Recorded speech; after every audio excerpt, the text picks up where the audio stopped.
یه تعداد به خودشون اجازه بدن به صورت غیر قانونی وارد بشن، به صورت غیر قانونی ساکن بشن و به صورت غیر قانونی هم اشتغال.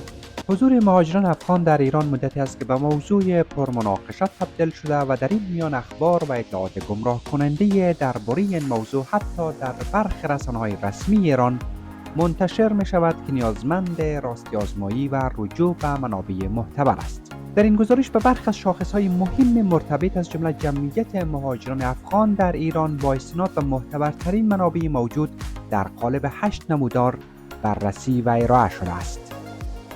نخست جمعیت افغان‌های مقیم ایران چقدر است؟ برخی رسانه‌ها و مقامات ایرانی شمار افغان‌های ساکن ایران را بین 10 تا 17 میلیون نفر برآورد کردند. برای نمونه روزنامه جمهوری اسلامی مدتی پیش اعلام کرد که جمعیت مهاجران افغان در ایران حدود 10 میلیون نفر است و از این تعداد 2 میلیون نفر به صورت غیر قانونی در ایران حضور دارند. در نمونه دیگر یعقوب رضازاده نماینده و عضو کمیسیون امنیت ملی مجلس شورای اسلامی ایران در یک سخنرانی ادعا کرد که 17 میلیون افغان در ایران زندگی می‌کنند. مبنا و منبع این آمارهای بظاهر اغراق‌آمیز مشخص نیست. آماری که نه با آمارهای رسمی دولت جمهوری اسلامی همخوانی دارد و نه با آمارهای سازمان ملل متحد. آخرین برآورد کمیساریای عالی سازمان ملل متحد در امور پناهندگان حکایت از آن دارد که کمتر از 4.5 میلیون افغان در ایران حضور دارند. از این تعداد 761,000 نفر پناهنده رسمی اند، 360,000 نفر پروانه اقامت دارند و 267,000 نفر نیز با گذارنامه خانوادگی در ایران زندگی می کنند. علاوه بر این حدود 2,600,000 نفر نیز به عنوان مهاجر سرشماری شده شناسایی شدند که وضعیت اقامت آنها هنوز مشخص نیست. همچنین کمیساریای عالی پناهندگان تخمین می‌زند که 500,000 افغان بدون مدرک نیز به صورت غیر قانونی در ایران حضور دارند.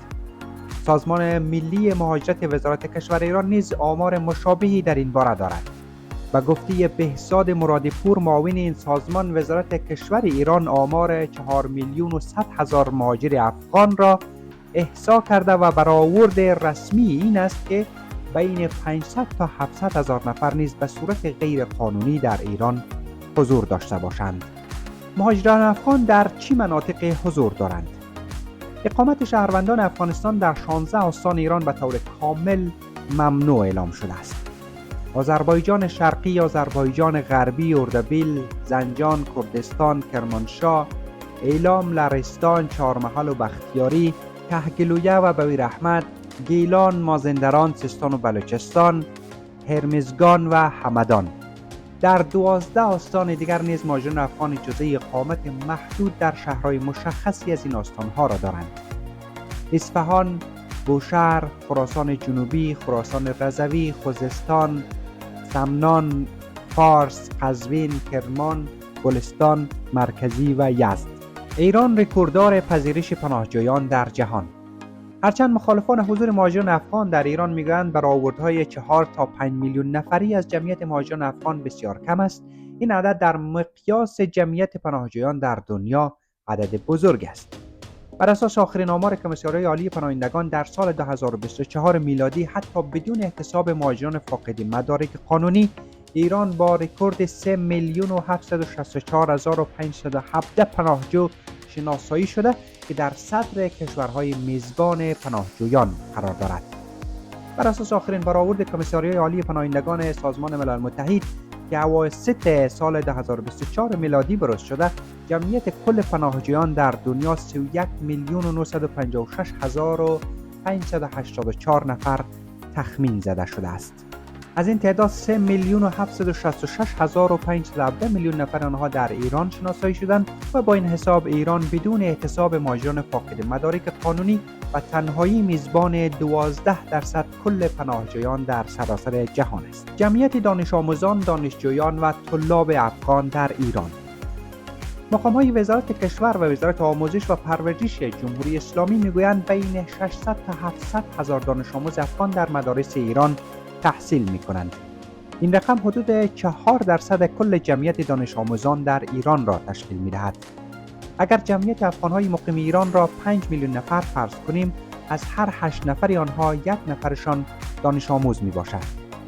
طبق آخرین برآوردها کل جمعیت ایران در سال 1403 حدود 86 میلیون نفر بوده که با احتساب جمعیت 17 میلیون نفری دانش آموزان این نسبت در کل ایران 1 دانش آموز به ازای هر 5 نفر است.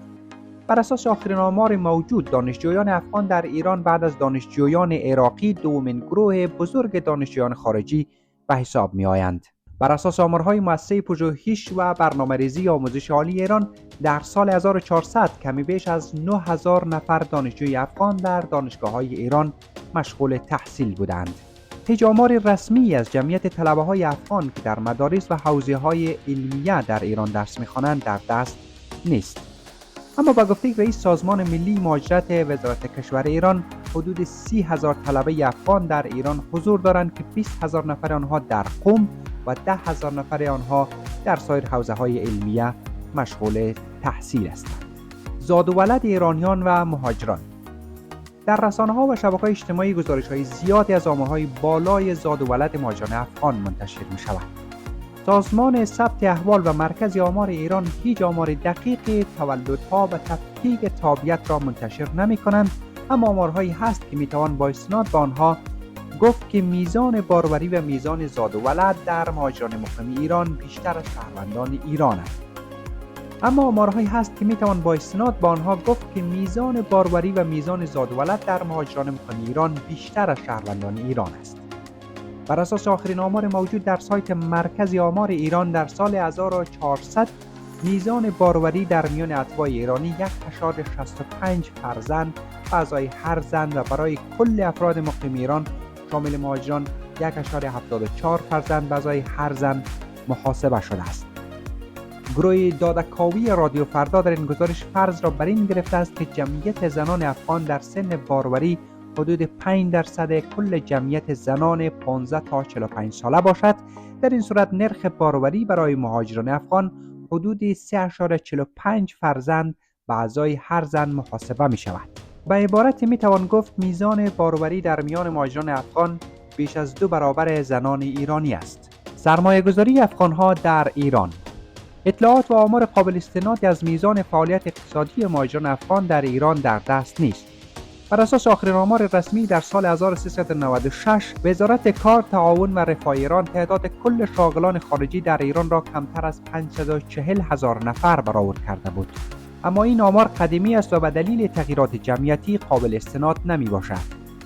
در سالهای گذشته در برخی رسانه‌ها و شبکه‌های اجتماعی اعداد و ارقام بسیار بزرگی از اشتغال مهاجران افغان منتشر شده که عمدتاً پایه و اساس ندارند و نحو برآورد آنها نیز نامشخص است. با این حال گزارش‌های وزارت صنعت، معدن و تجارت ایران نشان می‌دهد همزمان با افزایش جمعیت مهاجران افغان در ایران در 6 ماه نخست سال 1401 افغانستان به بزرگترین سرمایه‌گذار خارجی در ایران تبدیل شده است.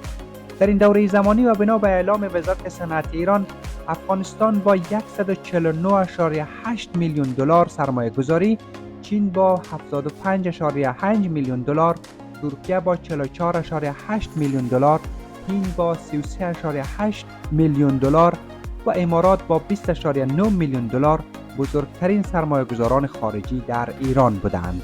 مجموعاً 8241 شرکت خارجی در کشور به ثبت رسیده. برابر فراوانی این تعداد شرکت‌ها و اتباع خارجی که اونها رو به ثبت رسوندن، 50% این شرکت‌هایی که به ثبت رسیده بود مال اتباع کشور افغانستان هستند، 25%